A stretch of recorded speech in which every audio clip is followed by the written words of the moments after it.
An alleged kingpin wanted in Mozambique over kidnapping cases was arrested on Saturday evening. The SAFT team acted on a warrant of arrest and extradition request from Mozambique's government.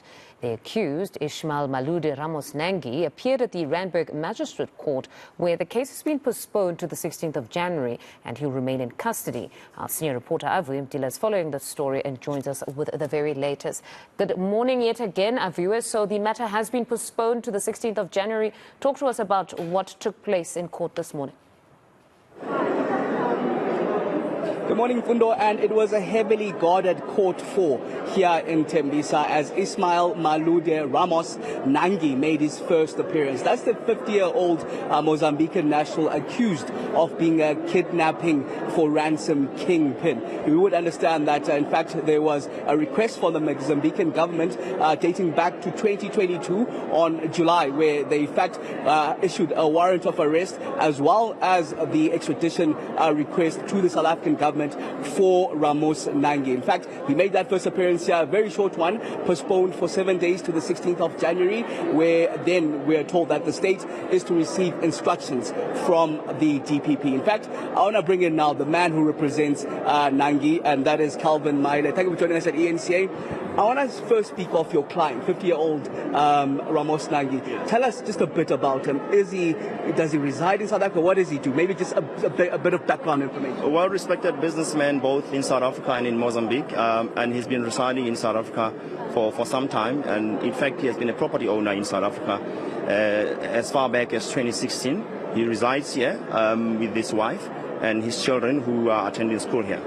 Okay, but he's facing serious charges, kidnapping for ransom, with multidisciplinary law enforcement agency at play here. Yes. What is he telling you? How is he going to plead? Not guilty, of course. I mean, he does not know where the allegations come from. We also are waiting to hear the facts, what the state is relying on in substantiating their allegations against them. What are authorities saying then? Why is he on the run? Given that there's this extradition request dating back from July already, why is he on the run from Mozambique if he's going to plead not guilty? Well, it comes as a shock that he's on the run because he's been here. He's been in South Africa, and in fact, he was in Mozambique quite recently. I will ascertain the date as to when he was in Mozambique. He resides here in Midstream in Centurion. He has been residing in that particular house since he has bought the house back in 2016. In fact, he was arrested in that very same house. So it begs the question, how is the man on the run when he's arrested in his own property that has been registered in his name for so long? And unless if he was arrested somewhere in the bush, perhaps that those allegations will be substantiated. You say he's been in Mozambique recently. Is that before or after that extradition request was given to South African authorities? And surely these law enforcement agencies are in communication with him. Surely you would know that he has a warrant of arrest and he is to be extradited back to South Africa. Well, he did not know. The state submitted before court that this warrant of arrest was allegedly issued in July of 2022. He was in Mozambique after that date and came back to South Africa, and he has no knowledge of it. It's the first time. He only got the knowledge of it the first time when the authorities came to his house.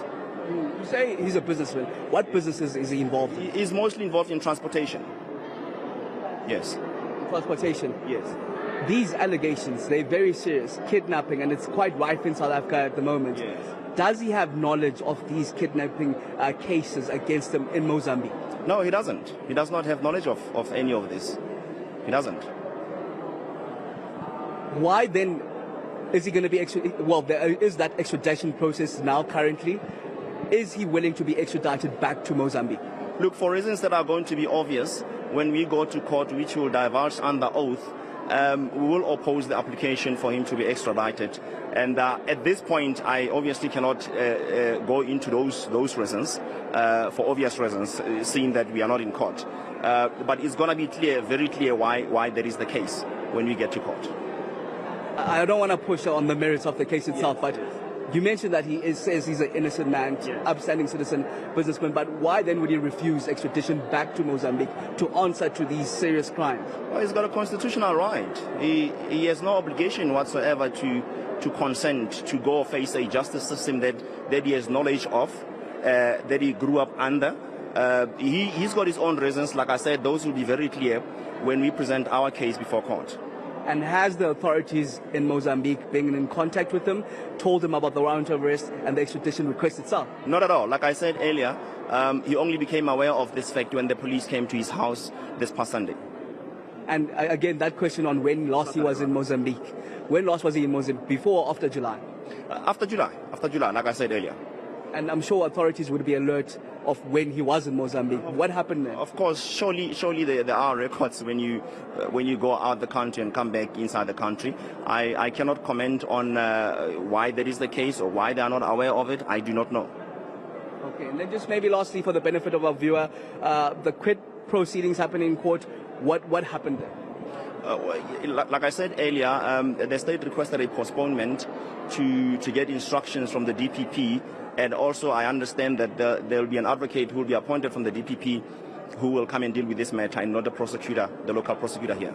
All right, thank you very much. Calvin Maile representing Ismail Nangi Ramos, of course, the 50-year-old Mozambican national accused of kidnapping, in fact, being the ringleader and the kingpin of kidnapping. We know that a request coming back in Mozambique, coming to the South African government back in July already. That's the warrant of arrest, as well as that extradition request to the South African authorities. He was arrested just on Saturday evening at an upmarket center in Centurion, and of course within 48 hours he has to appear in court. That court appearance heavily guarded by police happening here at the Tembisa Magistrate Court in Court 4 here.